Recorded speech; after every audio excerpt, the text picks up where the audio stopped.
आपल्या परिसरातील ताज्या घडामोडी व अपडेट पाहण्यासाठी MJ न्यूजला सबस्क्राईब करा आणि बाजूला असलेल्या बेल आयकॉनवर प्रेस करा. सदैव ताज्या बातम्यांसह जुळून रहा MJ. जामनेरमध्ये आज राष्ट्रवादी काँग्रेस शरद पवार गटाने घेतलेल्या पत्रकार परिषदेतून राजकीय वातावरण चांगलेच तापले आहे. कारण या पत्रकार परिषदेत एक दोन नव्हे तर तीन मोठ्या मुद्द्यांवर राष्ट्रवादीने सत्ताधाऱ्यांना थेट सवाल केले आहेत. नमस्कार, आपण पाहत आहात MJ न्यूज, निर्भीड लीडर, जनतेचा आवाज. मी आपल्यासोबत दादाराव वाघ. पहिला आणि सर्वाधिक चर्चेत असलेला मुद्दा म्हणजे विजय चौधरी आणि मंत्री गिरीश महाजन यांच्यातील असल्याचे सांगितले जाणारी कथित व्हायरल ऑडिओ क्लिप. या कथित ऑडिओ क्लिपमध्ये राष्ट्रवादीचे नेते एकनाथ खडसे, रोहिणी खडसे आणि केंद्रीय मंत्री रक्षा खडसे यांच्याविषयी आक्षेपार्ह वक्तव्य केल्याचा दावा केला जात आहे. याच मुद्द्यावर राष्ट्रवादीचे जामनेर तालुकाध्यक्ष किशोर पाटील यांनी तीव्र आक्षेप घेतला. महिलांविषयी अशा प्रकारची भाषा वापरणे योग्य आहे का? संबंधितांची चौकशी होणार का? आणि या प्रकरणात दोषी आढळणाऱ्या गुन्हा दाखल करण्याची कारवाई होणार का? असे सवाल उपस्थित करत त्यांनी भाजपवर जोरदार निशाणा साधला आहे. पण राष्ट्रवादीची टीका एवढ्यावरच थांबली नाही. दुसरा मुद्दा थेट शालार्थ ID प्रकरण. या प्रकरणात संबंधित व्यक्तीवर कारवाई झाल्याच्या पार्श्वभूमीवर राष्ट्रवादीने या संपूर्ण प्रकरणाची सखोल चौकशी करण्याची मागणी केली आहे. दिलीप खोडके यांनी या प्रकरणात संगनमताचा आरोप करत दोषी आढळणाऱ्यावर कठोर कायदेशीर कारवाई करण्याची मागणी केली. एवढेच नाही, मकोका अंतर्गत कारवाईची मागणीही या ठिकाणी पत्रकार परिषदेत दिलीप खोडके यांनी केली आहे. तिसरा मुद्दा म्हणजे जामनेरच्या उपजिल्हा रुग्णालयाचा. मंत्री गिरीश महाजन यांची राज्यभर आरोग्य दूत म्हणून प्रतिमा मांडली जाते.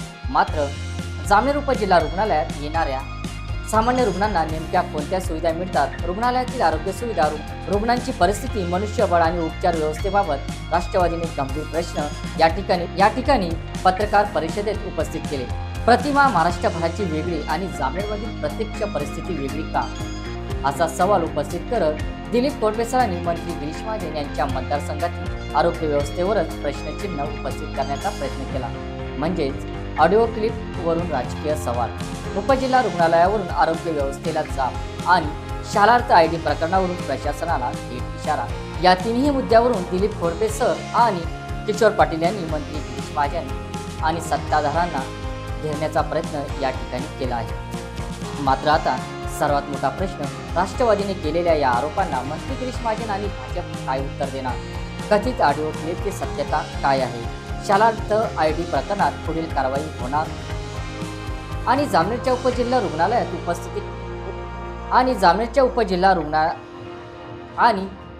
उपजिल्हा रुग्णालयाबाबत उपस्थित केलेल्या प्रश्नांवर प्रशासन काय स्पष्टीकरण देणार? या सर्व प्रश्नांची सविस्तर माहिती पाहूया आजच्या या विशेष रिपोर्टमध्ये. कथित ऑडिओ क्लिपचा वाद, जामनेरच्या आरोग्य व्यवस्थेवरून सवाल आणि शालार्थ ID प्रकरणात कठोर कारवाईची मागणी. राष्ट्रवादीच्या पत्रकार परिषदेत नेमके काय काय बोलले गेले, कोणते आरोप करण्यात आले आणि कोणत्या कारवाईची मागणी करण्यात आली, पाहूया MJ न्यूजचा हा सविस्तर विशेष.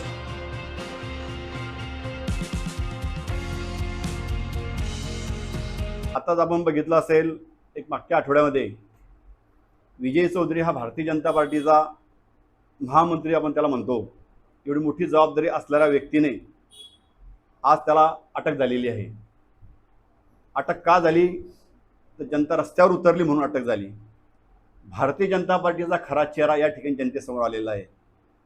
आज या महामंत्री एवढ्या मोठ्या पदावर असताना आज या ठिकाणी आमचे खडसे परिवार असतील, अजून जे भारतीय जनता पार्टीचे इतर महिला पदाधिकारी असतील, हिनाताई असेल किंवा अनेक बाकीचे असतील, या सर्वांवरती अतिशय खालच्या पद्धतीमध्ये वक्तव्य करून त्यांचा अपमान केलेला आहे. भारतीय जनता पार्टी एकीकडे म्हणतं बेटी बचाओ बेटी पढाओ, लाडकी बहीण योजना, महिलांचा सन्मान आम्ही करतो, असं एकीकडे म्हणत असताना एकीकडे या ठिकाणी महिलांचा अपमान केला जातो. भारतीय जनता पार्टीचा विजय चौधरीच्या अनेक क्लिप्स या ठिकाणी प्रसारित झालेल्या आहेत. आमचं या माध्यमातून एकच मागणी आहे, त्याला अटक झाली, त्याला शिक्षा, मोठी कारवाई झालीच पाहिजे. परंतु त्या क्लिपमध्ये जे कोणी अजून लोक त्या सामील असतील, ज्यांच्याशी त्यांनी संभाषण केलेलं आहे, त्यांच्यावरती सुद्धा कारवाई झाली पाहिजे, ही आमची प्रथम मागणी आहे. आज या ठिकाणी दुसरा मुद्दा असा आहे की या ठिकाणी पुरा महाराष्ट्रभर शालार्थ ID घोटाळा खूप मोठ्या प्रमाणात गाजतोय. आणि त्याचं पाळंमुळं जर बघितलं असेल तर आपल्या जामनेर तालुक्यातच आहे. ते शाला आयडी घोटाळा काय आपल्या सर्वांना माहिती आहे.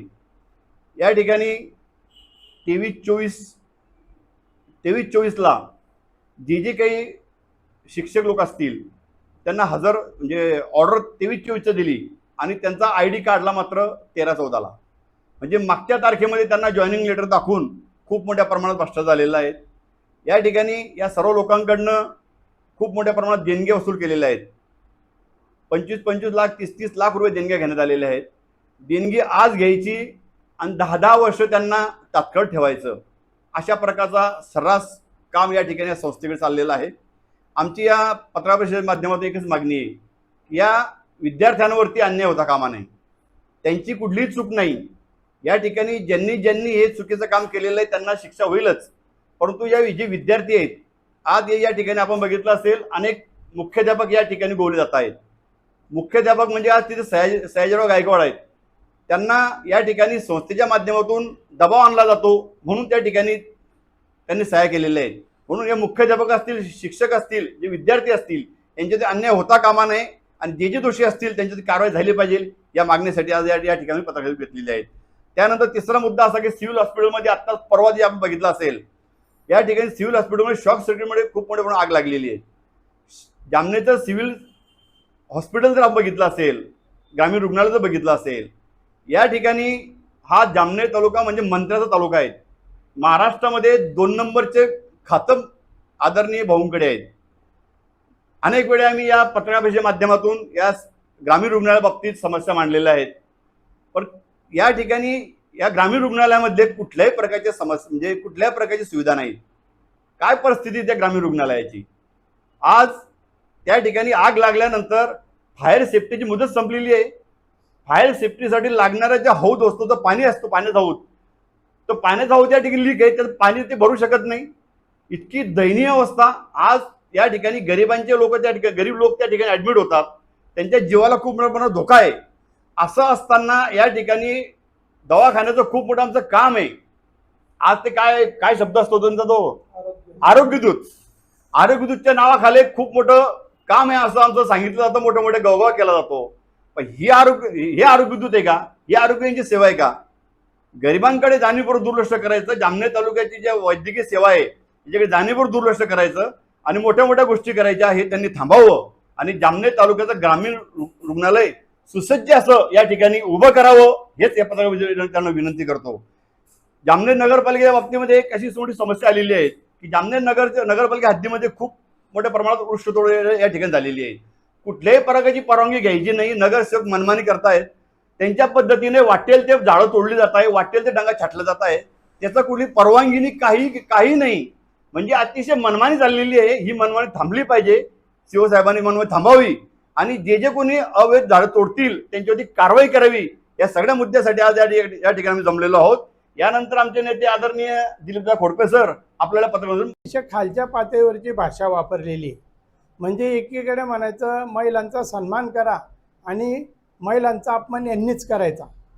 आणि हे होत असताना ते ज्यांच्याशी बोलताय त्यांना रोखण्याची प्रोत्साहनच दिलेलं आहे.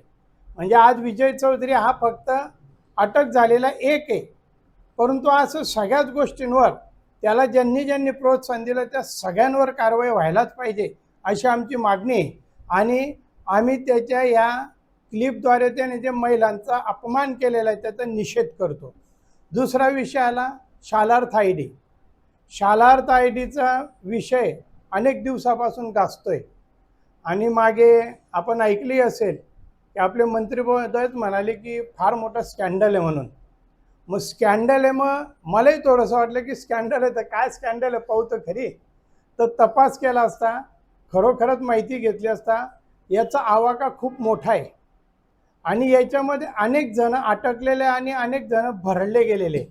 याच्यापूर्वी जर कधी आपण पाहिलं शेंदुर्णीमध्ये काही उमेदवारांना लावण्याचं आश्वासन देऊन त्यांचे पैसे पतपेढीमध्ये ठेवायला लावलेले. ते पैसे वर्षानुवर्षे त्यांच्याचकडे लागले, पैसेही परत भेटले नाही, नोकरी लागली नाही.